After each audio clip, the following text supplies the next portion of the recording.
Hey guys, tonight we travel across burning dunes, under a velvet sky dotted with starlight, where the sand sighs under your feet and the air hums with ancient stories.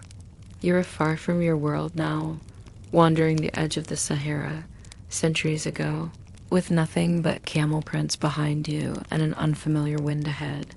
It's dry, it's lonely, and frankly, you probably won't survive this. So, before you get comfortable, take a moment to like the video and subscribe, but only if you genuinely enjoy what I do here. And I'd love to know, where are you listening from, and what time is it there? Now, dim the lights, maybe turn on a fan for that soft background hum, and let's ease into tonight's journey together. You arrive near the Ahagar Mountains in what is now southern Algeria. There's nothing here now but sand and rock. But once, this was the edge of an empire. Somewhere beneath your aching feet lies the lost tomb of Queen Hangbe, a woman whose legend built the identity of the Tuareg people, those blue-robed nomads of the desert, whose women were famed for their literacy and liberty. You're led by a Tuareg guide whose silver jewelry glints in the moonlight. He speaks softly, as if disturbing the night might wake something. He tells you Hangbe arrived from a place called Tafailut in Morocco, fleeing enemies or following a dream. That part, historians still argue. But what's agreed upon is that she came with her handmaiden Taikamet through grueling desert heat and somehow didn't die, which already makes her more impressive than most. You can almost see her riding high on a camel, wrapped in indigo robes, with eyes that refuse to blink against the sandstorms. She's not merely surviving, she's founding something. A settlement, a lineage, a story. Later, Tuareg oral traditions would claim her descendants formed a royal line, with matriarchs as lawgivers and symbols of the people's strength. Yes, Tuareg society is matrilineal, which means family lines trace through mothers. A woman like Hangbe wasn't unusual, she was essential. By the way, that fine indigo-dyed fabric the Tuareg are known for, it rubbed off on their skin, giving rise to their nickname, the Blue People. It's lovely, poetic, and also slightly itchy. You imagine trying to sleep in it while sand sneaks into every fold. You're not jealous. Back to Hangbe. Her final resting place was uncovered in 1925 in a stone tomb beneath the desert called Abalasa. Inside, archaeologists found a skeleton, gold jewelry, a Roman coin or two, and curiously, a few bits of Egyptian-style statuary. Fringe theorists love this, of course. Was she a pharaoh's cousin? They ask, leaning far too dramatically over their coffee. Most scholars think the Egyptian artifacts simply came via trade. But the question lingers, how did she get them, and why were they buried with her? Theories range from trade networks to secret alliances, but there's something deeply soothing about the idea that Hangbe, this isolated desert queen, was connected to the wider world by winding threads of gold, ivory, and rumor. That even in the emptiness of the Sahara, whispers of Egypt and Rome floated on the wind. Hangbe's people believed in signs. Desert birds, the way sand shifted overnight, the flickering patterns of stars. You look up, and the sky here is enormous, almost too large to sleep under. Maybe that's why her legend grew so large. In a world this vast and unkind, people cling to memory like a campfire. There's one odd detail your guide shares before disappearing into the dark. Some believe Hangbe wasn't just royal, but divine, a mother spirit of the Tuareg. Not everyone agrees, of course. But when you're buried in a stone tomb full of gold in a desert kingdom you allegedly founded, it's easy to see how myths grow. One story claims she could command the winds, another that she traveled at night, guided only by the stars. And a lesser-known tale says she once outwitted an entire raiding party using only mirrors and a goat. You don't question it, it's bedtime after all. So now, you lie back. The sand is still warm. You're surrounded by emptiness, yet you feel held by the weight of her legend, by the silence of the dunes, and by the quiet certainty that once a woman ruled here without a king and did just fine. You wake to the muffled hum of insects and the soft bubbling of water lifting from the Nile. The heat is already heavy, clinging like honey to your skin, and your linen tunic offers no relief. Somewhere nearby, the sun strikes gold off temple walls built by a queen. Not Cleopatra, not Nefertiti. You're farther south now, deep in the ancient kingdom of Kush, and standing in the long shadow of Queen Amanator. She's not a pharaoh. She's a Kandake, sometimes translated as Queen Mother, but don't let that fool you. The Kandakes ruled. Fully, no kings hovering behind the curtain. In fact, the Greek and Roman sources were baffled by this. Wait, they seem to ask. The woman gives orders? Yes, darling. She does. You trudge through what used to be Meru, capital of Kush, now a scattering of ruined columns and pyramids half swallowed by time. But back then, this place was humming iron furnaces blazing, temples gleaming, cattle lowing in the fields. And Amanator oversaw it all. Historians still debate whether she ruled alone or alongside a co-regent, maybe a son or nephew. But inscriptions give her pride of place. She isn't hidden behind a man's name. Her own figure is carved into temples, as tall and firm as the gods. She holds the crook and flail. She wears the crown. She's not waiting for permission. Your feet crunch across sandstone tiles leading to the temple of Amun. She rebuilt it, along with dozens of other sacred sites stretching across Nubia. One of her favorite tricks, restoring temples by literally carving over old inscriptions with her own titles. Subtle. Now, here's your fun tidbit for the night. Amanator's architects built structures with Nubian vaulting, a technique that didn't use wood at all. Given that wood was rare and expensive, this was more than clever, it was sustainable. Suddenly, she's not just a builder. She's green certified. The Kandake also controlled the waterworks, no small thing in a climate teetering between flood and drought. The remains of a massive reservoir, a kind of lake dam, still sit near the city. And guess who commissioned it? Exactly. You settle under a broken stone column, worn smooth by centuries of sun. Insects buzz lazily, and the air smells faintly of warm iron and cracked date palms. You imagine Amanator's court, dignitaries sweating through silk, musicians playing harps. The queen herself seated on a lion-footed throne, unimpressed with everything except excellence. There's a legend, possibly true, possibly bedtime nonsense, that when a Roman envoy arrived demanding tribute, she met him with silence, then raised her arm. Behind her, warriors stepped forward, their spears dipped in fire. The Romans never came back. Still, historians argue whether Amanator's power was truly absolute or shared in ceremonial roles. But one thing is certain, she built more temples than most male rulers ever dreamed of. She made religion her brand, infrastructure her legacy, and somehow, in all this, she still found time for a fashionable crown. Back then, Kushite queens were often depicted with broad shoulders and muscular arms, a far cry from the dainty beauty standards of later eras. Amanator's statues show her strong, commanding, round-faced. She looked like someone who could carry a temple stone in one hand and still sign treaties with the other. You know, balance. You sit by a sandstone relief. It's eroded now, but you can just make out her figure, arms lifted, offering grain to the gods. Was it really her doing all this, or a collective? A dynasty of powerful women, each inheriting the fire from the last. You'll never know for sure. That's part of the spell. Kush doesn't give away its secrets easily.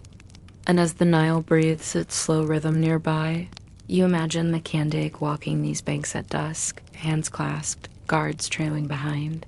She doesn't speak unless she needs to. She has whole cities to rebuild, and she doesn't need a king to do it. You lie back again, using your satchel as a pillow. The stones are still warm beneath you. In the quiet, you hear echoes of hammers striking iron, priests chanting, water sloshing in clay jars. The sun slips behind the trees. Another queen, another kingdom. No king in sight. Now the trees close in around you, dense and green, and humming with secrets. The air is thicker here, as if the forest itself is breathing. You're no longer in the desert or by the Nile. You've stepped into a different rhythm entirely. This is Igboland, in what is now southeastern Nigeria. No pyramids, no stone thrones, but power, oh yes. And it doesn't wear a crown, it carries a protest bell. You hear it before you see her. The low clang of metal struck steadily like a heartbeat echoing through the palms. The sound gets closer. You edge through the trees, and there she is, Esno Nerua, barefoot in the dirt, head wrapped in patterned cloth, standing among hundreds of women who've gathered to make history. But let's rewind. You've arrived in 1929, a time of colonial tension and economic anxiety. The British have been governing Nigeria through a system of indirect rule, using local male leaders to enforce their policies. What they didn't expect was for a woman, an Igbo widow, no less, to throw a cultural wrench in the works. As Nonurua is asked to register her household for taxation, that's the spark. She knows the British system doesn't recognize women in traditional leadership roles, even though in Igbo society, women had significant influence in markets, in spiritual affairs, and especially in assemblies. Here comes the mainstream fact for tonight.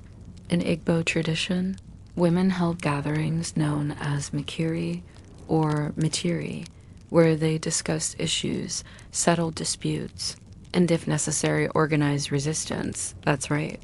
Think of it as a pre-colonial town hall with more sass and better snacks. When the tax collector confronts her, as Nonroa doesn't back down, she argues, then walks away, but word spreads fast. Within days, tens of thousands of women mobilize in what becomes known as the Women's War, or the Aba Women's Riot, though riot hardly captures the sheer coordination on display. Their weapons? Songs, signs, and a practice known as sitting on a man, a form of collective protest involving chanting, ridicule, and symbolic gestures. It's fierce. It's focused. And yes, it's a little hilarious if you're not the one being sat on. The women sing satirical songs outside colonial offices. They bang cooking pots, dance mockingly, and block tax offices. Some even carry palm fronds and small charms. The British are baffled. What is this? They ask. It's organized, comes the unspoken answer, and it's not stopping. Historians still argue whether Esnuonyora led the movement or sparked it. She never crowned herself queen, and yet her defiance lit the fuse. But in the minds of many, she became a kind of matriarchal symbol, a forest queen with no throne, just a bell and a backbone. And here's your quirky tidbit. Some women in the protest carried chalk, used to draw symbols of resistance on government buildings. Not graffiti in the modern sense, just soft white marks that said, "We see you, and we're not going anywhere." Now you sit on the edge of a red earth clearing, where women still gather under the trees to share kola nuts, news, and laughter. The drums have quieted, the protest is past, but something lingers. The energy, the dignity, the defiance that said, "We run this place too." You lean against a tree, its bark rough against your back. Fireflies flicker between the leaves. A breeze moves through the undergrowth like a whispered warning. You wonder what it felt like walking for miles to join a protest, barefoot but determined, singing the names of your grandmothers like a battle cry. The colonial response was brutal, and dozens of women were killed. The scars remain, but the legacy does too. Nigerian independence movements would later draw on this model of resistance. And to this day, Esnunuru's name lives in history books, though frustratingly only in a few. What's remarkable isn't just the protest, it's the reminder that in many African societies, power wasn't always held by kings or generals. Sometimes it lived in the market stalls, the forest gatherings, the quiet leadership of women who weren't supposed to lead, but did anyway. As you close your eyes, the bell sounds again, one soft clang, then silence. As Nonuro walks into the trees, head high, feet steady. You'd follow her, but the night is already cradling you. The trees thin out, the air cools slightly, and the hush of water replaces the drumbeat of protest. You're now by the banks of a river, its surface like melted silver under the moonlight. Somewhere, a frog croaks. A breeze carries the scent of ash, of old decisions, of grief and grandeur intertwined. You follow the river, and there she is, Queen Puku, standing at the edge with a child in her arms and an impossible choice before her. This is 18th century West Africa, around present-day Côte d'Ivoire. Puku belongs to the Ashanti royal family, born into wealth, surrounded by ceremony, and respected for her wisdom. But tonight, her people are fleeing. Internal conflict, succession crises, and the threat of war have torn the Ashanti apart. Puku leads her loyalists away, seeking peace. The forest is dense, and the journey brutal. You picture it hundreds of followers, barefoot and worn, moving in hushed lines through tangled growth. And then, at last, they reach the Camus River. It's deep, it's wide, and there's no bridge. The enemy is closing in. They try everything, rafts, vines, prayers, but the river refuses. That's when the elders say it. The spirits demand a sacrifice. A true one. You know what's coming. It's the part no one wants to linger on, but we must. According to the most famous version of the tale, Queen Puku sacrifices her only son, casting him into the river to save her people. He disappears beneath the water without a sound, and then miraculously the river parts. Is it true? Historians still argue whether the story is literal, symbolic, or somewhere in between. Some suggest it's a metaphor for the immense costs of leadership, especially for women. Others believe the tale was reshaped over time to elevate Puku from queen to myth. Either way, she gets her people across. And on the other side, she speaks just 3 words in the Belu language. Ba-awu li, the child is dead. That phrase becomes the name of the Bala people, who still trace their lineage to her today. You crouch near the water, listening. It laps gently against the shore, as if remembering. The frogs have quieted. Even the trees seem to lean in. Here's a quirky detail to keep with you.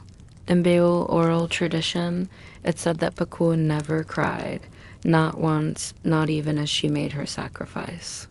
She walked on with dry eyes and steel in her bones, because to stop would mean more lives lost. The first queen of a people with no land, no map, and now no prince. Later traditions would describe her as a seer, a dreamer, even a shapeshifter. The kind of woman who could read river myths like scripture. In some folk songs, she's sung as the mother who gave birth to a nation with empty arms. You settle near the roots of a tree, its trunk gnarled with age. The river flows on, uncaring. And yet, you can't help feeling it carries her story, winding endlessly through generations. Beowulf society would go on to build its own art, music, and governance, strong, enduring, and matrilineal.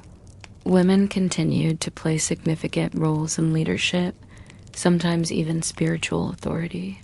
All thanks to a queen who, in the face of despair, acted not with violence or vengeance, but with devastating grace. And here's something quietly poetic. Some modern Bawel women still name their daughters Puku. It's not flashy, it's not shouted, but it's a whisper of power passed down like a lullaby. The night deepens. The stars reflect in the river like scattered bones, and you realize you've been holding your breath. Let it out.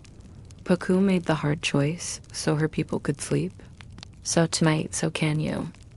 The night air turns heavy again, not with heat, but with the scent of gold dust and old incense. You're walking now across a vast savanna where silence settles thickly between ancient baobab trees. There are no towers here, no giant statues to her name. But somewhere beneath your feet lies the vanished kingdom of Ouagadougou and the forgotten queens of Ghana. No, not modern Ghana. That name was revived later. You're in ancient Ghana, or the Ouagadougou Empire, which flourished between the 6th and 13th centuries in what is now southeastern Mauritania and western Mali. And though most history books rattle off a list of male rulers, the oral traditions of the Sinic people tell another story of women who held, shaped, and sometimes rebuilt the kingdom. You wouldn't notice her at first. She wouldn't sit on a throne of stone. She ruled from under a canopy of leather and wood, her court moving with the seasons, cloaked in dust and veils. But when she spoke, the traders listened, because in Ouagadougou, women helped control the gold. This is your mainstream fact for tonight. The Ghana Empire controlled much of the trans-Saharan gold trade, and women, especially royal women, were key players in managing the mines, brokering with Berber caravans, and organizing household economies that made these networks run. The caravans arrived with salt, silk, and scrolls. They left with gold and stories. And some of those stories, if you listen closely, mention a woman named Dinga Sissa's daughter, a queen mother figure whose authority matched her father's. Others speak of a veiled monarch who ruled for 7 moons while her brothers warred. The details shift, the names drift, but her presence remains woven into griot songs and bedtime tales. And here's your quirky tidbit. In one version of the legend of Ouagadougou, the kingdom disappears not once, but 4 times, each due to people forgetting the sacred balance between spiritual duty and moral behavior. And in at least one version, it is a woman, Yanenga, who finds the lost city again, not by sword, but by dream. Historians still argue how much of the Ouagadougou myth reflects real events and how much is symbolic. The records are patchy. Arab chroniclers focused on male rulers, and local oral historians, griots, often prioritized moral storytelling over dates and battles. But the consistency of the queen figure across multiple tales is compelling. She's always wise, always just, often hidden. You lie down on a patch of packed earth, warm and faintly glittering. The soil here still carries flecks of old gold trace, remnants of a wealth that once built cities now lost to sand. And somewhere in that shimmer, her memory flickers. Ouagadougou's queens didn't leave behind pyramids or statues. They left structure, inheritance, and influence. Some organized work crews. Others arranged strategic marriages. A few, perhaps, led armies, though you'll hear that whispered more than shouted. In Sinic cosmology, balance is everything. Male and female. Gold and salt. Earth and sky. And when that balance faltered, so did the kingdom. Which is why, every time the empire collapsed, a woman appeared in the stories to restore the order. You can almost see her now riding a horse down from the dunes, her robes trimmed in cowrie shells, her face half covered, voice low but clear.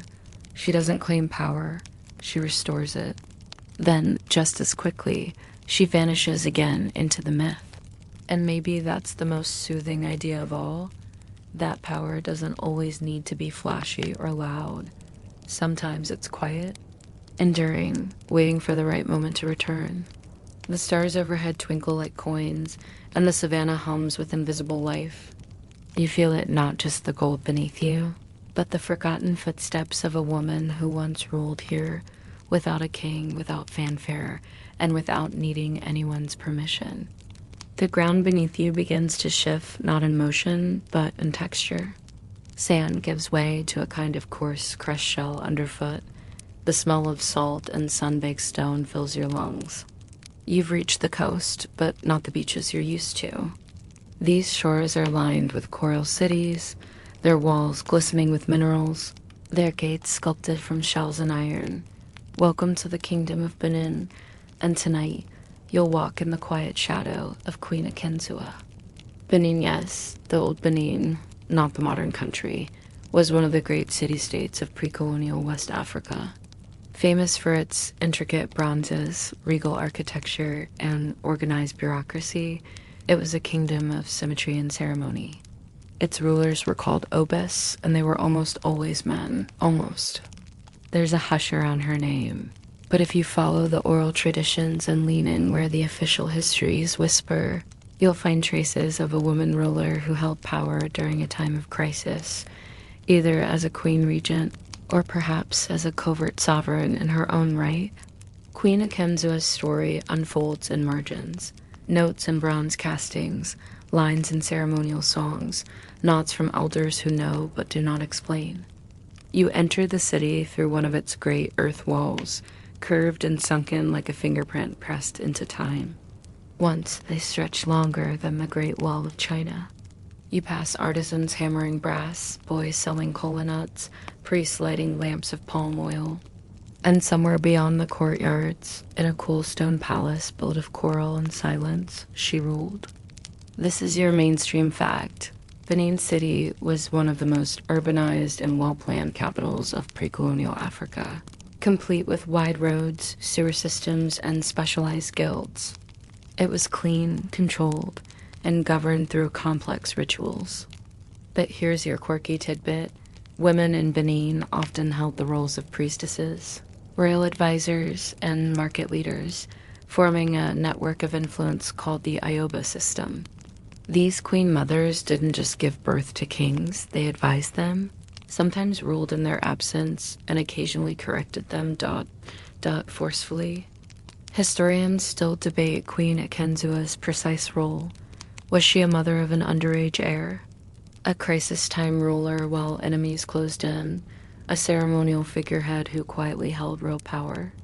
There's no consensus, but her signature appears on certain palm oil trade decrees, and she's referenced in poems that speak of the woman who held the seal but wore no crown.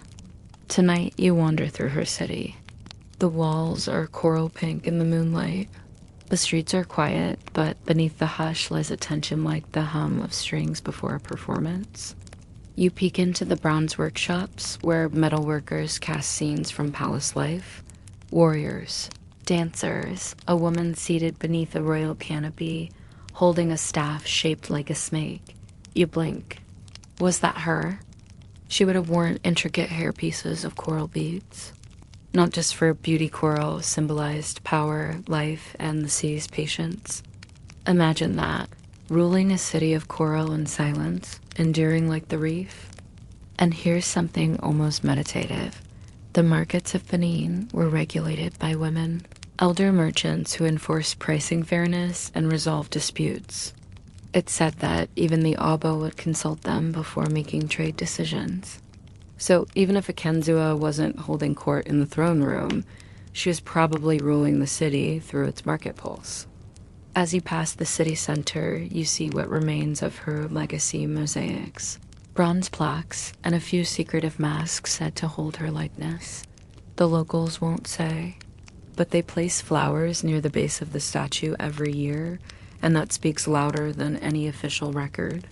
The debate over her title continues, of course. Was she a placeholder? Or the pulse of the kingdom in its most uncertain hour? Scholars murmur, griots nod, and the city of coral holds its answers close. You sit on the edge of a fountain, the water trickling like memory. Fireflies skim the surface. Somewhere, a brass bell rings 3 times slow, deliberate, like the toll of decision.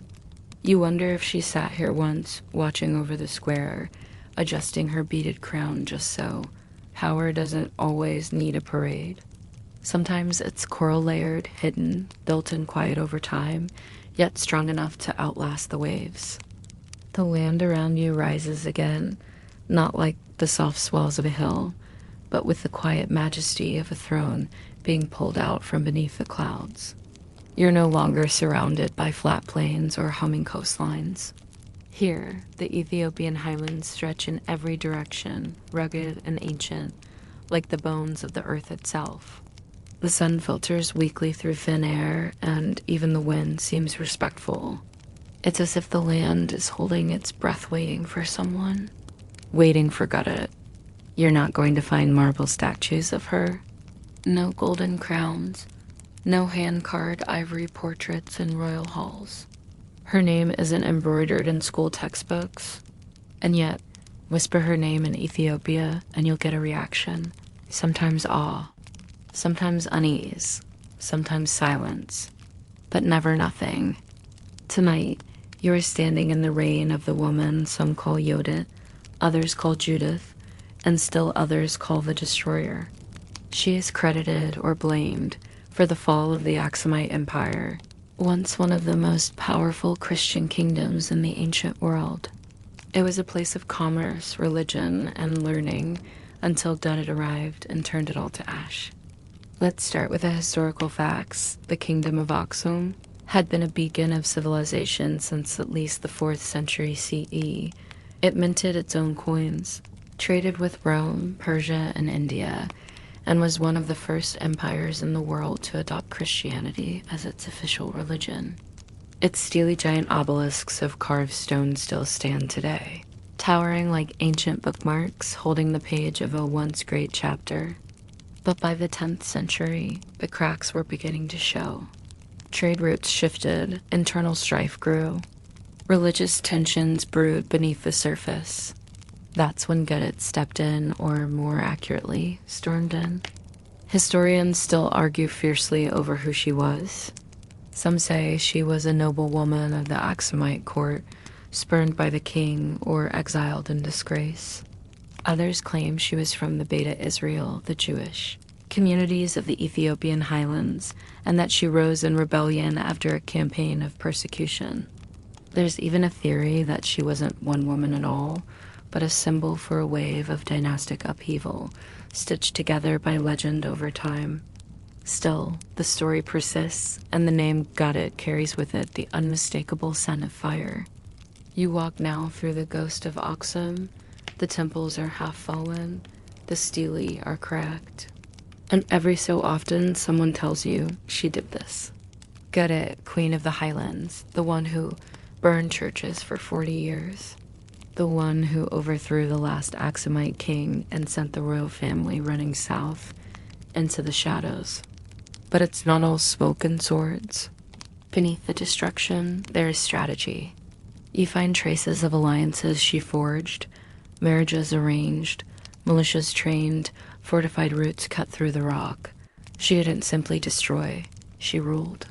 Some chronicles say she held the Ethiopian throne for nearly half a century, placing her descendants in line to shape dynasties that followed. Here's your quirky bedtime detail. Some Ethiopian monks once claimed that Gudit was so powerful. She was never buried instead. Her body was hidden deep in a mountain cave, sealed behind sacred stones, too dangerous to disturb. And if you think that's dramatic, wait till you hear this. Local legends say that if her bones are ever found and moved, the earth will tremble and kings will fall again. Tonight, as you lie in the long grass at the edge of the Aksumite ruins, you listen. The wind sighs through the stone columns. Owls call softly in the dark. Somewhere deep beneath the soil, perhaps her shadow still lingers, pacing slowly through history. She is not a bedtime story for the faint of heart. But perhaps that's the point, because power doesn't always wear a halo. Sometimes it sharpens its teeth and fights back. And here's your scholarly debate to drift off with. Was Gudit the end of a golden age, or the beginning of something new? Was she a villain carved by the victors, or the queen who dared to seize control when the world tried to ignore her? Some historians believe the accounts of her cruelty were exaggerated by Christian chroniclers trying to paint her as a heretic. Others think she was real, but that the destruction attributed to her was spread out over decades, maybe even centuries. There is no consensus, only fragments. But one thing is certain, a woman brought an empire to its knees and left no apology behind. You sit up one last time and trace a finger along the edge of a fallen stele. The carvings are faint now, but once they shouted names of kings and gods. Now they whisper. And if you lean close enough, you might hear her laughing, a little bitter, a little triumphant, entirely unforgettable.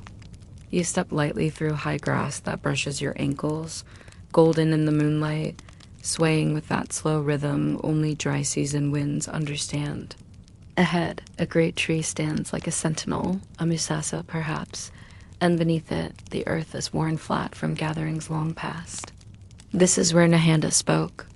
Not from a throne, not behind palace gates, but from under open skies, surrounded by elders, farmers, and the silent attention of children who knew they were watching history. You are in late 19th century Zimbabwe, then known as part of the British-controlled territory of southern Rhodesia. It's a land of granite outcrops, river valleys, and voices that speak in songs older than written time. And tonight, you're walking into the presence of a woman who didn't just lead. She embodied leadership. A woman who wasn't chosen by a king or crowned by a vote. She was called by the ancestors.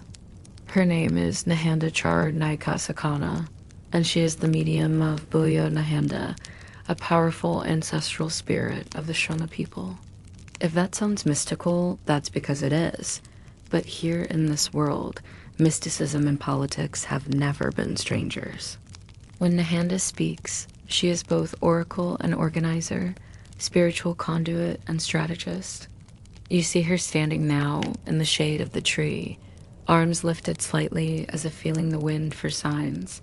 Her voice is calm but commanding. No notes, no hesitation. Because she is not just speaking as herself. She is speaking for something far older. And you're listening like your life depends on it. Because, in a sense, it does.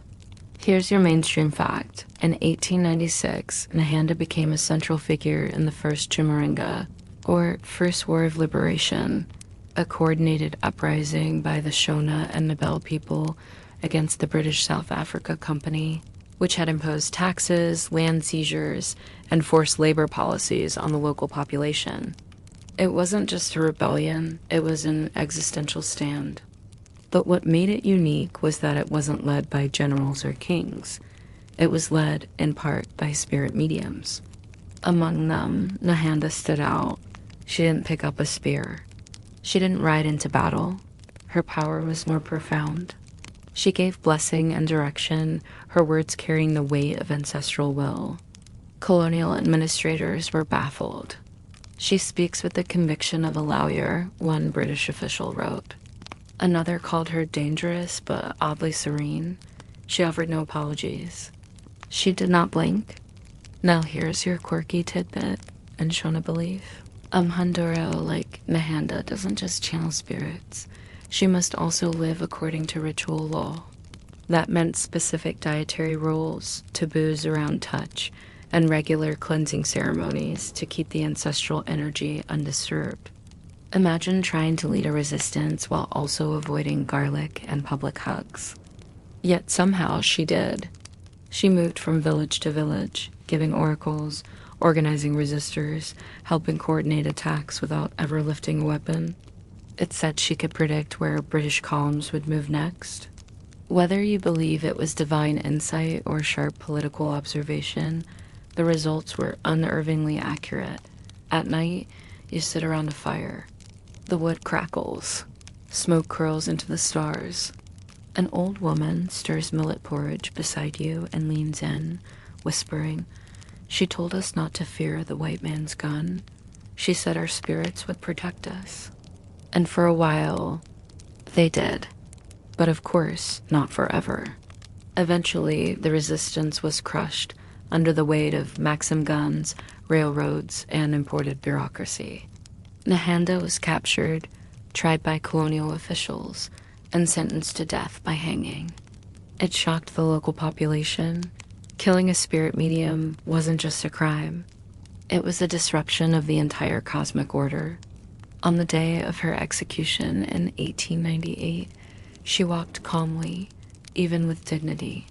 According to witnesses, her final words were, "Metfupa angu achimuka," "My bones will rise."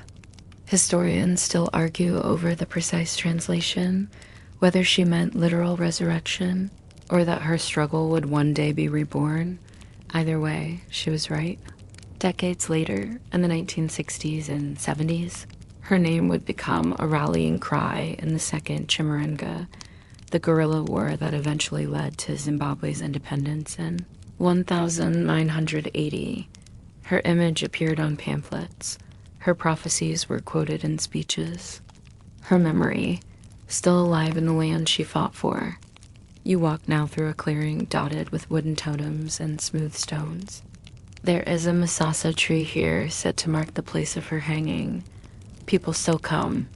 They leave small offerings, coins, bits of cloth, whispered prayers. Not because they're afraid, but because they remember.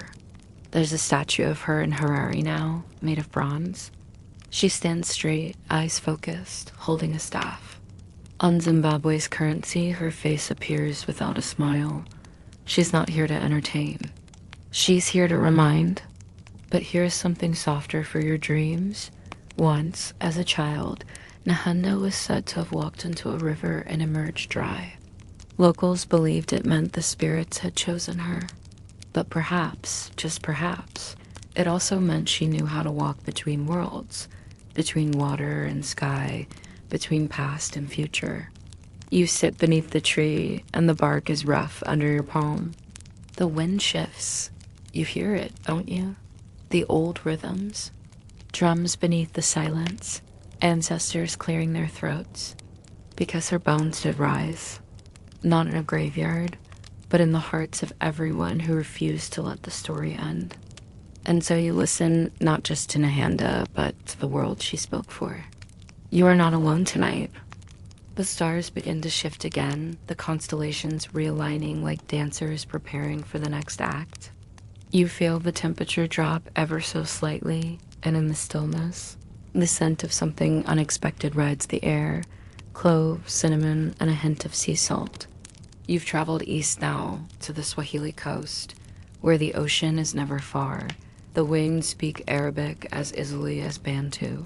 And a woman once ruled from behind a lattice screen, shaping trade, law, and diplomacy with a hand steady as the tide. Her name is Queen Fatuma binti Yusuf al-Alawi, and she reigned over the city-state of Pate, part of the Swahili City Confederation that dotted the East African coast like pearls and coral. The 17th century was her stage, and it was anything but calm. The Portuguese were prying into trade routes.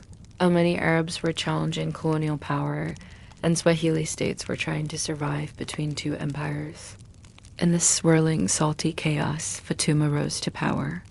Tonight, you hear her voice not in a throne room, but through a curtained mashrubia window, the carved wood concealing her face, but carrying her words clearly to the councilmen below. That was the custom here. Elite women ruled veiled from public gaze, but their influence was anything but hidden. She was born into royal blood, part of the Alawi dynasty that traced its roots back to Persian and Arab merchants who had settled and intermarried along the coast centuries earlier. Fatuma spoke Swahili, Arabic, likely some Portuguese, and certainly the language of trade, diplomacy. Her city, Pate, sat at the crossroads of the Indian Ocean world, where dhows arrived full of textiles, spices, ceramics, and beads. Here's your mainstream fact. The Swahili coast was one of the most cosmopolitan regions of pre-colonial Africa, blending African, Arab, Persian, and Indian cultures for over 1,000 years. Its city-states like Pate, Kilwa, Lamu, and Mombasa were centers of commerce, literacy, and Islamic scholarship. But Fatuma's reign wasn't merely ceremonial. She issued letters to foreign powers, negotiated with sultans, and resisted colonial encroachment. When the Portuguese tried to seize her coastal trade, she initially cooperated to protect her people, but as their demands grew, she turned. She secretly sent emissaries to the Omani Sultanate, calling for assistance. That was bold. It was also extremely dangerous. You sit now in a shaded courtyard of coral stone. The walls are etched with Swahili calligraphy, and incense wafts lazily from a carved burner. This might have been her space, a private council chamber, hidden from the sun, but not from politics. And here's your quirky tidbit for tonight. Queen Fatuma signed her diplomatic letters in Arabic, using ornate titles like Al-Malika Al-Adila, the Just Queen, and sealed them with perfumed wax. Several of her correspondences survive in Portuguese and Omani archives, and scholars have noted how she adjusted her tone depending on who she was writing to. With the Portuguese, measured politeness. With the Omanis, urgent sisterhood. With her own court, firm as granite. But things took a darker turn. When the Portuguese discovered her secret correspondence with Oman, they captured her, deposed her, and exiled her to the island of Zanzibar. She remained there for years, not silenced, just relocated. And when the Omani Navy finally drove the Portuguese out of the Swahili coast, Fatuma was restored. Let that sink in. A woman deposed by a European empire, exiled to a foreign island, returned to her throne by an Arab armada. If that's not epic, what is? Historians still debate how much direct authority she held over regional affairs versus how much was exercised through advisors and kinship networks. But most agree she had real political agency, not just ceremonial status. Her name appears in treaties. Her seals authenticated legal documents. And her return to power wasn't just symbolic. It reshaped trade alliances in the region. You stroll now through the ruins of Pate. Crumbling tombs sit beside old mosques. Coral walls lean toward the earth, vines creeping over calligraphy. But the city once buzzed with activity, markets alive with voices bartering for ambergris, carved doors opening into sunlit courtyards, libraries stocked with Arabic poetry and legal scrolls. And though little remains of Fatuma's physical legacy, her daughters and granddaughters continued to hold influence in the region for generations. Swahili aristocracy remained matrilineal, often tracing property and lineage through the mother's side. Fatuma wasn't the exception. She was part of a deeper tradition, one where women shaped coastal politics from behind the veil, balancing tradition and adaptation with incredible finesse. You sit beneath a frangipani tree. The petals fall gently on the breeze, one by one, like pages from a story that refuses to end. In the distance, waves lap against the shore. You imagine her, eyes sharp behind carved wood lattice, listening to a report from the port, calculating the next step, the next letter, the next alliance. She didn't shout, she didn't march, but she moved ships, challenged empires, and held her ground through exile and return. And that's a kind of power worth remembering. Not all queens ruled with armies. Some ruled with ink, silence, and salt air. And tonight, her story flows like the tide, steady, eternal, and just a little bit dangerous. You're walking now through thick grass, wide and golden, bending gently under the weight of a late afternoon sun. The sky above is so vast it almost hums. It's the 19th century again, but this isn't the dry, rolling savanna of textbooks.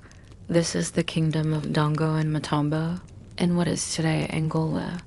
And you are about to stand in the path of a woman who faced empires, outmaneuvered colonizers, and refused to bow, even in exile. Her name is Queen Zingambandy, and if anyone ever deserved to be called a strategist, it's her. But don't expect a quiet life behind palace walls. Zinga's story is one of negotiations, battlefield disguises, shifting alliances, and maybe, just maybe, the cleverest use of a stool in diplomatic history. The earth is soft here, almost red. You kneel to touch it, and the dust coats your fingers.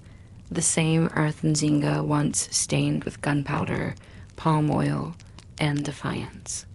She was born into a royal family around 1583, daughter of the king of Ndango, and from the very beginning, her mind was as sharp as a spearhead. Her name, Nzinga, even refers to the way she was born, with her umbilical cord wrapped around her neck, a sign among the Bundu people that she was destined for greatness, or at least exceptional complication.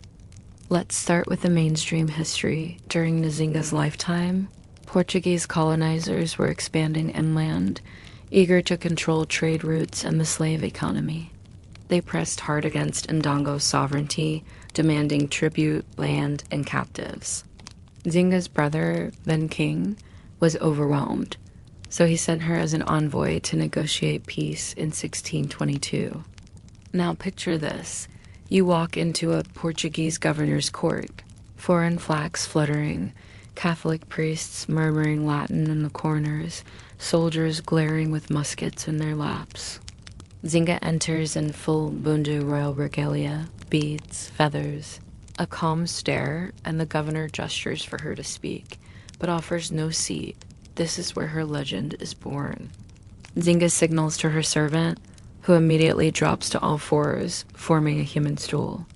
Without a blink, she steps onto their back and sits eye level with the governor. Translation: I'm not kneeling to anyone. That scene has been painted, written, and retold so many times, it's hard to tell where myth ends and memory begins. But what's undeniable is that she negotiated peace, delayed invasion, and bought her people time, all in a single meeting. Here's your quirky tidbit. After that embassy, Nzinga converted to Christianity, likely as a political maneuver. She took the baptismal name Ana de Souza after the governor's wife, a symbolic alignment that gave her a temporary diplomatic edge. Some say she was devout, others say she was pragmatic. Either way, it worked. But the peace didn't last.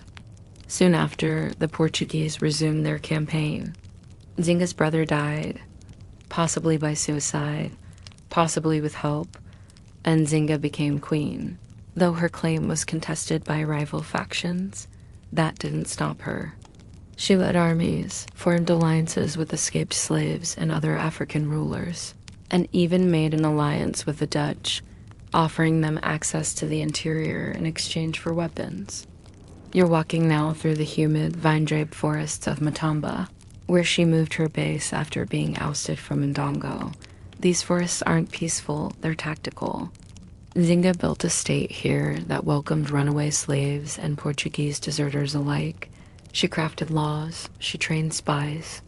She created one of the most formidable guerrilla networks the region had seen. Imagine it, Nzinga, well into her 50s, dressed in warrior's garb, sleeping in tents, riding alongside her soldiers, issuing commands at dawn. She wasn't just a queen, she was a general, a resistance leader, a negotiator, a woman who, when her capital fell, simply moved the capital to the trees. Historians still debate her motivations. Was she driven by personal ambition, anti-colonial resistance, or just pure political survival? The answer is probably yes to all of it. She used Catholicism when it helped, then leaned back on traditional Bundu customs when she needed local legitimacy. She spoke multiple languages. She understood European diplomacy, African power structures, and battlefield logistics. And she outlived every Portuguese governor she ever negotiated with. You arrive now at the edge of the Kwanza River, where Nzinga is said to have held secret meetings on floating canoes, her voice drifting over the water while lookouts watch the tree line. In your hand is a smooth stone from the riverbank. You turn it over slowly. It's worn smooth, just like she was worn sharp. There's a statue of Nzinga in Luanda today, tall, unbending, with a spear in one hand and a gaze that looks across traffic and time. For centuries, the Portuguese tried to erase her or reinterpret her as a villain, a savage, a nuisance. But her story never quite disappeared. Here's something gentle for your dreams. Oral tradition says that even in her old age, Nzinga held war councils beneath the baobab tree, feeding birds from her palm as she planned military strategy. That's a balance few rulers ever manage, brutality and grace combined in one quiet moment. You breathe in now, the smell of rain and charcoal rising from village fires nearby. Her legacy, unlike her kingdom, is still intact. Zimbabwe had Nahanda, Angola had Nzinga, and tonight you're walking her road, the one that doesn't end with surrender, but with endurance. One last thing, Zinga ruled until she was over 80 years old. That's not just longevity, that's defiance. Her final years were spent consolidating power, brokering treaties, and setting up her successors, including female generals and court officials, to maintain Matamba's independence long after her death. She died in 1663 in her bed, not on a battlefield, no martyrdom, no last stand, just one last breath taken on her own terms. And isn't that the most powerful kind of ending? You've been walking for hours now, through sun-drenched savanna and thickets of memory, and the trail ahead turns rocky again. The air grows dry, but not lifeless. It buzzes with conversation, as if the land itself is remembering. You are entering pre-colonial West Africa, where kingdoms rose and fell not on the edge of a sword, but on the power of words, trade, and scholarship. Here, in what is now Nigeria, you arrive at a city that once gleamed with bronze and palm oil, a city ruled not by warriors or conquerors, but by a woman whose intellect was sharper than any blade. Her name is Queen Amina Azatzal, and while others fought to resist empires, she built one of her own. The dust is fine beneath your feet. Insects hum softly nearby. The landscape around you, though quiet now, was once alive with horses, caravans, market stalls, and war drums. You walk through what was once Zaria, a major city-state in the Hausa kingdoms of the 16th century. It's named after Queen Amina's younger sister, a tribute to family and perhaps a hint of the dynasty Amina helped shape. Let's begin with your mainstream historical fact. Queen Amina ruled during a time when the Hausa city-states, including Kano, Katsina, Gobir, and Zazzau, were powerful, semi-independent kingdoms. These were Islamic states with sophisticated forms of governance, urban planning, and regional trade. Zazzau specialized in exporting slaves, leather, cloth, and kola nuts, all the things desert caravans couldn't do without. But Amina didn't just want to manage trade. She wanted to own the roads. Unlike many of the queens you've met tonight, Amina didn't lead from behind a curtain or through emissaries. She led on horseback, fully armored, with a sword in hand and a command of 20,000 cavalry, if local chronicles are to be believed. You picture her now, tall, regal, dressed in leather armor embroidered with silver thread, riding a black mare across the open plain. Her warriors follow silently, respectful, alert. This isn't just a patrol. It's a message. Here's your quirky detail. Amina was said to take a lover in every town she conquered. But, and this is the less romantic part, none were allowed to live afterward, lest they dishonor her or leak political secrets. Whether this is myth or metaphor, no one's entirely sure. But it's certainly stuck in the collective imagination. Still, beneath the legend is an infrastructure genius. Amina expanded Zazzau's influence through conquest and diplomacy, extending Hausa control across the middle belt of what is now Nigeria and building fortified walls around every town she added. Many of these Ganyu or Amina's walls, still stand today, constructed from mud brick and deep red soil, the color of a long memory. You lean your shoulder against one of these walls now, its surface warm from the sun. It rises tall and rounded with little alcoves where guards once stood. From here, she controlled not just cities, but the vital trade arteries running through the region, moving salt, gold, cloth, and enslaved laborers across hundreds of miles. Historians still debate the accuracy of her timeline. The earliest written source mentioning her dates to the 19th century, over 2 centuries after her supposed reign.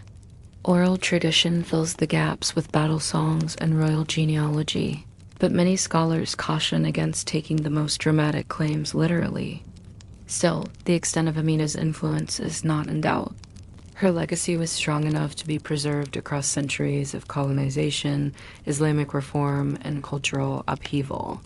She is remembered not just as a warrior queen, but as a state builder, someone who redefined what it meant to rule in the Sahel. And here's your scholarly debate for the night. Was Amina's reign a sign of women's unique political access in Hausa society? Or was she the rare exception that proved the rule? Some scholars argue that women in Hausa culture, especially in the north before British colonial reforms, held far more political and economic power than was later acknowledged. Others suggest Amina's legend was amplified precisely because her reign was so unusual. Either way, tonight she's very real. She rides beside you as you walk the edge of the city, pointing out where markets once stood, where emissaries arrived, where walls were breached and rebuilt. She tells you of battles and borders, but also of taxes, treaties, and irrigation canals. She was not chaos. She was order through dominance. As twilight settles, you follow her through the stone ruins of what might have been a watchtower. Bats flutter above. A caravan bell rings far off, and you imagine what it must have felt like to govern a state not from fear, but from control. To have every path accounted for, every village under guard, every enemy made reluctant by how efficient you were. Amina never married. She left no biological heir, but her legacy became symbolic currency, invoked in Hausa culture and beyond as the embodiment of female power, strategy, and unflinching leadership. In Nigerian history books, she's often the first queen schoolchildren learn about, and the last one colonial authorities wanted them to remember. Then here's something soft for your dreams. There's a lullaby still sung in parts of northern Nigeria, where mothers murmur, "Sleep well, like Amina and her fortress." Whether it's literal or metaphorical, you can't help but smile at the image. A warrior finally resting, wrapped in the walls she built. You lie back now beneath the stars, and the earth is warm under your spine. Zatso may no longer have cavalry. The gates may have fallen silent, but her name still rides the wind. And tonight, so do you. The road winds south now, curling through rainforest and rivers, the humidity wrapping around you like a heavy shawl. The ground is thick with fallen leaves and old stories, and even the birds seem to sing in riddles. This is the kingdom of Dahomey, where queens didn't just rule. They trained armies, held councils, and led rituals soaked in blood and brilliance. And one queen, above all, would become the spine of its survival. Her name is Hangbe, and while her reign has long been obscured by political rewriting and patriarchal forgetfulness, tonight you remember her. You walk into her court not through history books, but through whispers in the grass. It's the early 18th century, and the kingdom of Dahomey is growing fast, swallowing neighboring territories and centralizing power in Abumi, the capital. The royal palace is unlike any you've seen. Red earth walls stretch long and low, decorated with relief carvings of leopards, snakes, and thunder motifs. Warriors patrol the compound, but they're not men.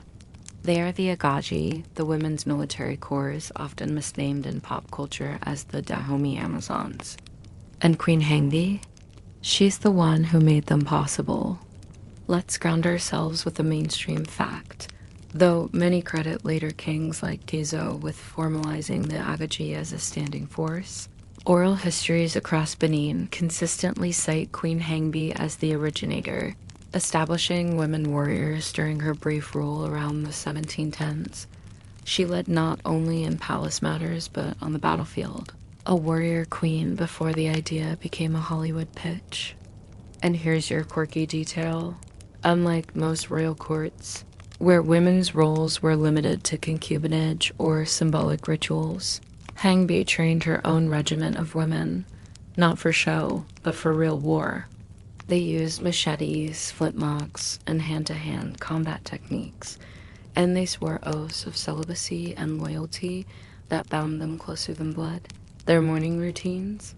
Wrestling drills, obstacle courses, and hand-crushing endurance tests involving thorny vines. Good luck sleeping now. But it wasn't just brute force.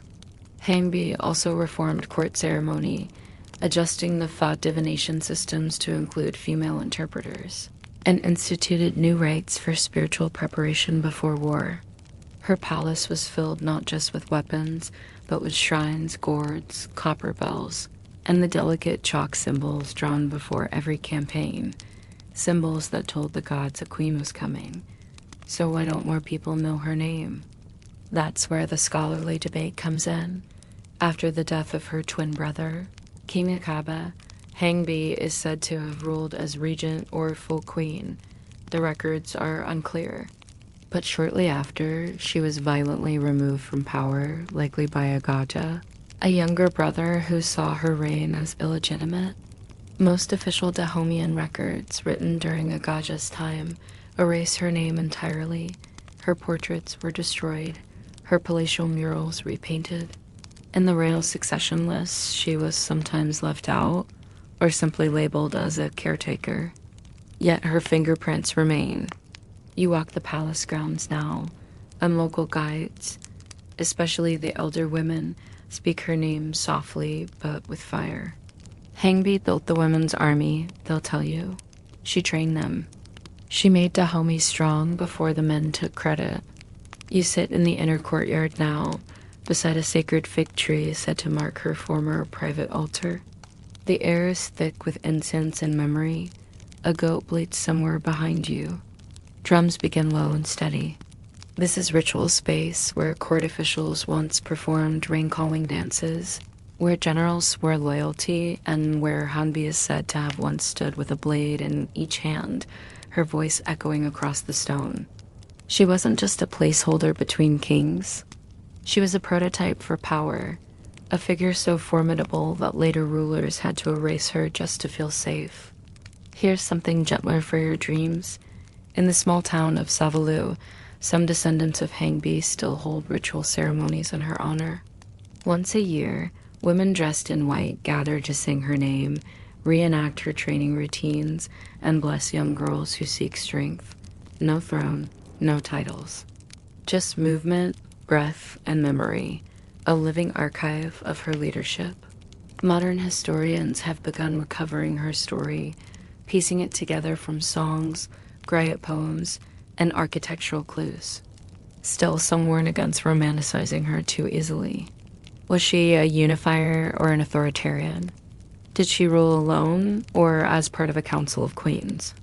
Was the female military born out of necessity or a direct response to male instability?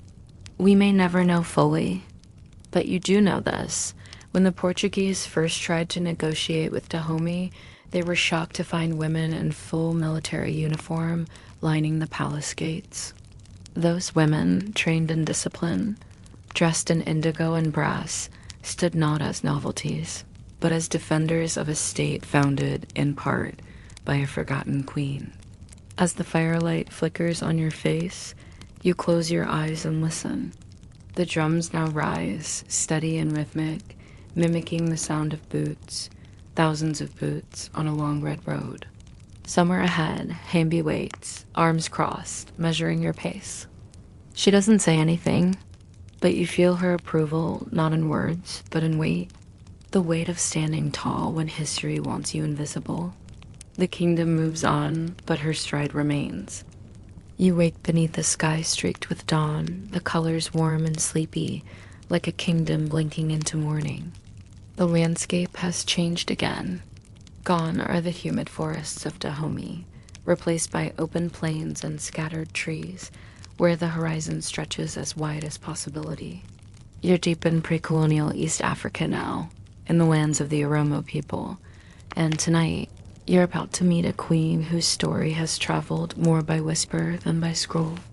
Her name is Queen Fura, and though historians still debate whether she ruled in the 14th or 15th century, or whether her reign straddled fact and folklore, there's one thing nobody doubts.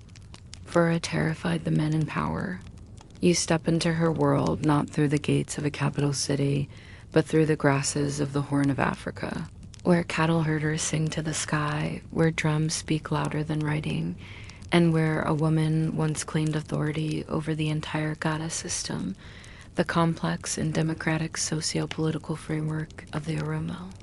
Let's start with your mainstream historical fact. The Gada system is a rotating age-based government structure unique to the Oromo people of Ethiopia. Power transitions every 8 years, and leadership is earned, not inherited, through wisdom, age, and community approval. It's a model so complex and efficient that modern political scientists still study it today. And within this framework, Queen Fura rose not through marriage or bloodline, but through merit, wisdom, and force of will. Her rule was unprecedented.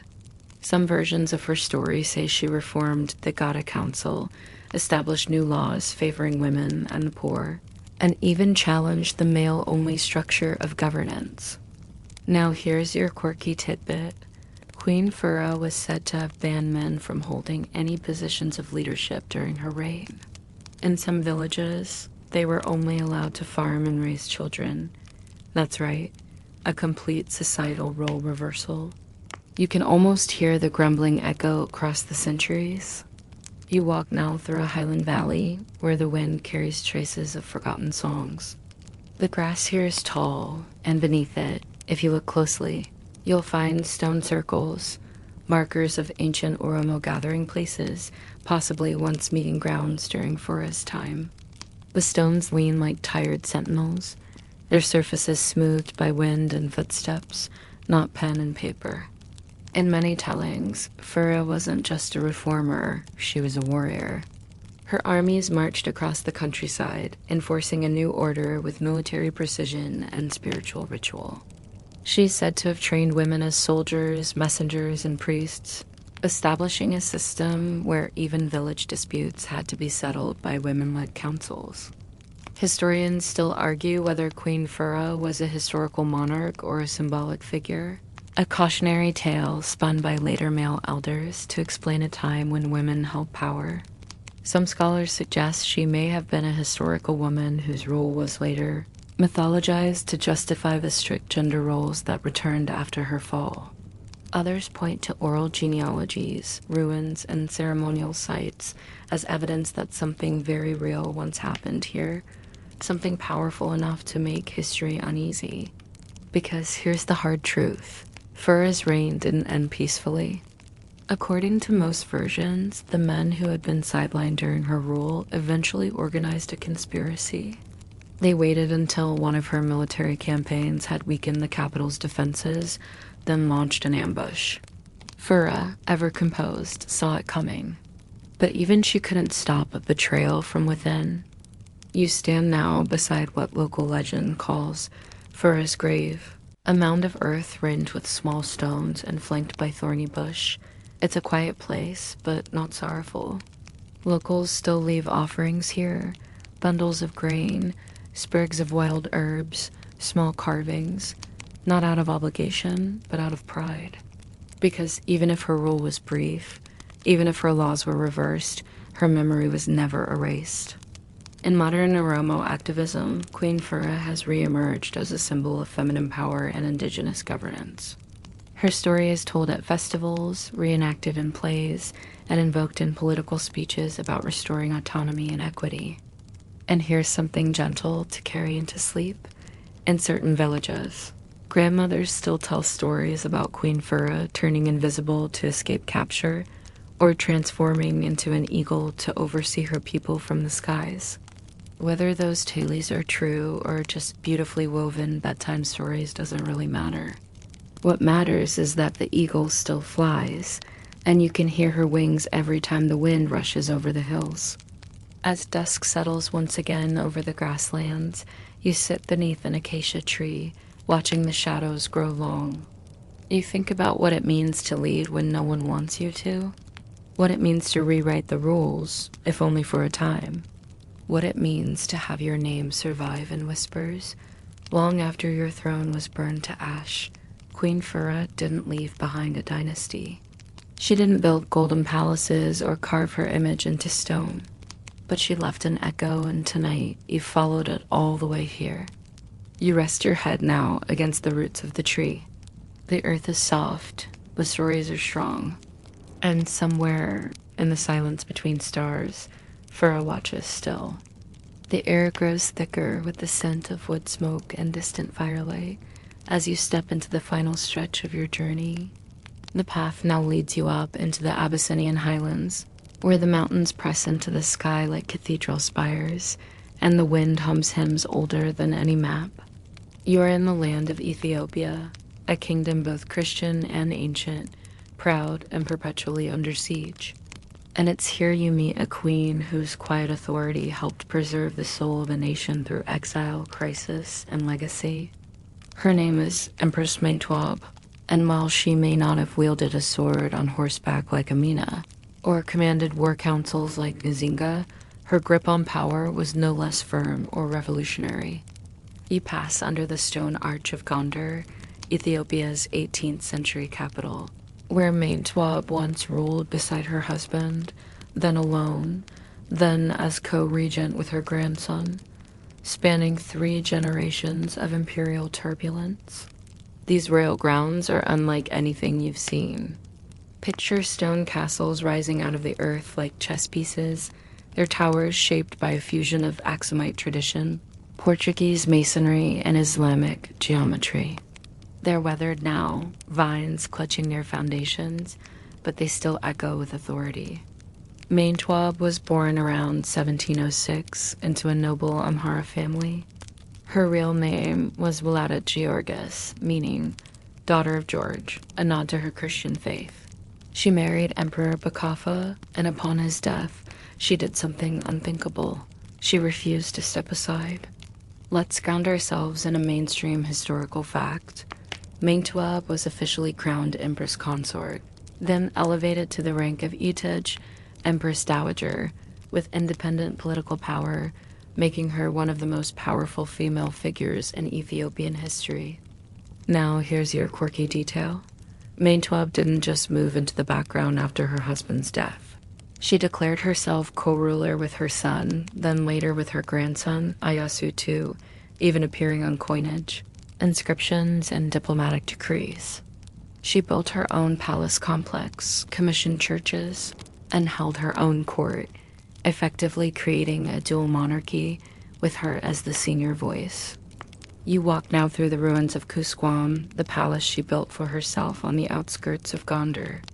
It was lavish for its time, decorated with imported Indian fabrics, Venetian mirrors, and intricately painted church frescoes. From here, she received foreign envoys, judged legal cases, and directed religious reforms. Picture her now, seated on a lion-legged throne, a crown of gold and crimson embroidered silk wound around her head, a priest murmuring blessings behind her. Historians still debate whether Mentewab's rule marked a true matriarchy or a unique exception. Some view her as a brilliant political survivor in a patriarchal system. Others see her as the last gasp of a powerful female royal tradition that would soon vanish under modernization and colonial pressure. Either way, the empire she ruled was far from peaceful. Ethiopia at the time was fragmented, facing internal rivalries, noble rebellions, and religious rifts between various Christian sects. Mentewab's reign was marked by constant negotiation with generals, church leaders, and regional warlords. She mastered political triangulation, playing rivals off one another to protect her dynasty. And when her son died unexpectedly, she did not yield. Instead, she declared her young grandson emperor and maintained power as regent, again stepping forward when the state wobbled. But this time, her grip would be challenged. Enter Wubit, Yasu Ai's widow and Mentewab's daughter-in-law. Wubit also claimed the role of regent and sought to control the royal court for her own children. What followed was one of the most intense female political rivalries in Ethiopian history. 2 empresses commanding their own factions, writing edicts, and even building competing palaces in different parts of Gondar. You stand now between 2 ancient walls, each bearing signs of opposing coats of arms. Once, these structures were ablaze with banners and lit by torchlight. Now, they crumble side by side, a silent record of a family civil war. Here's your scholarly debate. Was the power struggle between Mentewab and Wubet a sign of a broader shift in gender politics? Or was it just an elite feud that happened to involve women?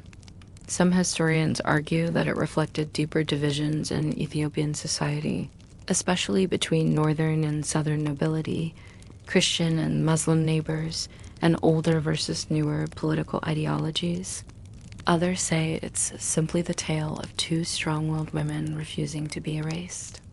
Mentewab, though aging, did not back down. She strengthened her alliances, called on loyal generals, and even summoned Oromo warriors whom she had previously helped integrate into imperial service. She negotiated, threatened, and occasionally even forgave, balancing ruthlessness with maternal calculation. You walk now through the remains of Debre Berhan Selassie Church, a place she restored and favored. Its ceilings are still covered in angels, rows upon rows of serene, wide-eyed cherubs watching you from above. Mentewab prayed here often, yet also used the church as a political tool, reinforcing the legitimacy of her reign through liturgy, relics, and carefully staged public ceremonies. Here's something soft for your dreams. Local legend says that when Mentewab was especially troubled, she would walk the palace gardens barefoot at dusk, whispering prayers under her breath, fingering a wooden cross carved from a tree planted by Saint Tekel Haymanot himself. She would ask not for power, but for clarity. Her influence lasted well beyond her lifetime. Even after her death, the architectural, religious, and diplomatic groundwork she laid endured for generations. In many ways, Mentewab created the blueprint for Ethiopia's modern monarchy, one rooted in both divine right and political cunning. You rest now in the shadow of her palace, and the wind curls gently around you, bringing with it the scent of frankincense and dust. You think of all the ways a woman can lead, not with conquest or decree, but through construction, diplomacy, and sheer stubborn presence. Mentewab didn't need to win every battle. She only had to last long enough for her legacy to hold. And tonight, it does.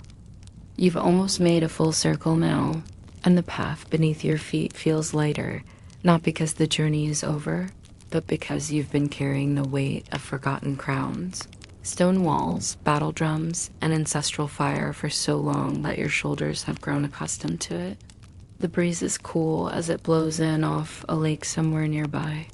You can hear frogs begin their songs and the rustle of papyrus reeds in the dark. You are in the Great Lakes region of East Africa, where kingdoms once flourished not from gold or conquest, but from fishing, rain, cattle, and lake mist. And your last queen for tonight is one of the most elusive, Queen Nyabingi, whose story was so powerful that it became a religion. You step quietly onto Rwandan and Ugandan soil, where the myth and memory of Nyabingi still move through the hills like smoke. Unlike Mentewab or Amina, Nyabingi left behind no palace, no golden throne, no carved reliefs or fortress walls. What she left instead was a spiritual empire, one so strong that colonial forces would try and fail to destroy it. Let's start with your mainstream historical fact. Nyabingi refers both to a legendary queen believed to have lived in the 18th century and to the religious political movement that arose in her name, especially in southwestern Uganda and northern Rwanda. Over time, women who acted as high priestesses or media were believed to channel Nyabingi's spirit to lead rebellions, judge disputes, and protect the land. Here's your quirky detail. Some versions of the legend say that Nyabingi could summon lightning to strike down enemies, while others claim she turned into a cow at night to walk among her people undetected.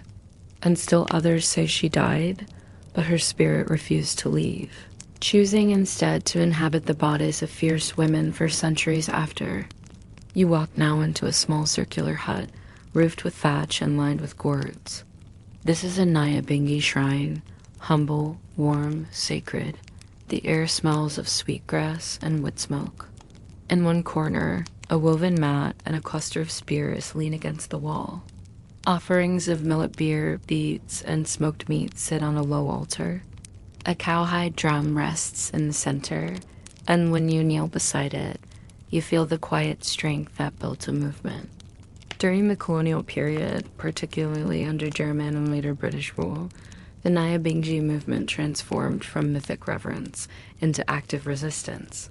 Women like Muhumusa, a powerful Nyabingi priestess in the early 20th century, led revolts against colonial taxation, land seizure, and missionary control. She claimed to speak with Nyabingi's voice. She wore regal robes. She carried spiritual authority and political command in equal measure. Colonial officials were terrified, not just by the fighting, but by the fact that ordinary people refused to disobey Nyabingi's word. Even when channeled through an illiterate village woman, historians still argue whether the original Queen Nyabingi truly existed as a monarch, or whether her legend emerged from a blend of pre-colonial rainmakers, clan mothers, and oral traditions. Some believe she ruled near the Bamba region of Rwanda, where ancient tombs and cattle pens still dot the hills.